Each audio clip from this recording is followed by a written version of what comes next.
aka, meni uqsangiz, men so'zni olaman. Sen kimsin? Siz? Men shu sizlarni tavla olib, ana kim Nerede işte? Az güvenetine girer. Kelse girer. Gubernator qayerga ketgan?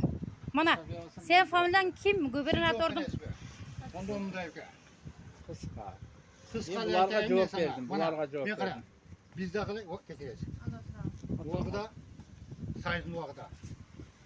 Pensiye alganbız, posoyu alganbız. Ha. Ulan siz ya. Müsaade. Bana kızdım.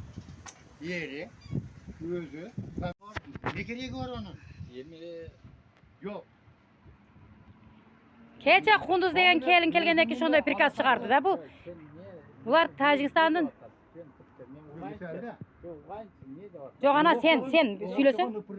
Ne kılarsızlar köy? Şoda. Gransada qo'rqib yashab o'tirsak Bana o'zingiz. indi. Toplam. Men Ha. onu biz Güvenatör nime? Prezident ber dedi. Ol pul sizin hakkınız, menin hakkım. Hey, 1 yildan beri qo'rqib Narsalarni o'tirasiz. Sen haqqi. familiyang mana gubernatorning qatchisi ekan hozir. So'zchilik pul bo'yicha Beriş gerek. Oy, 10 tane kupırıktı köveceğiz. Onu Onu o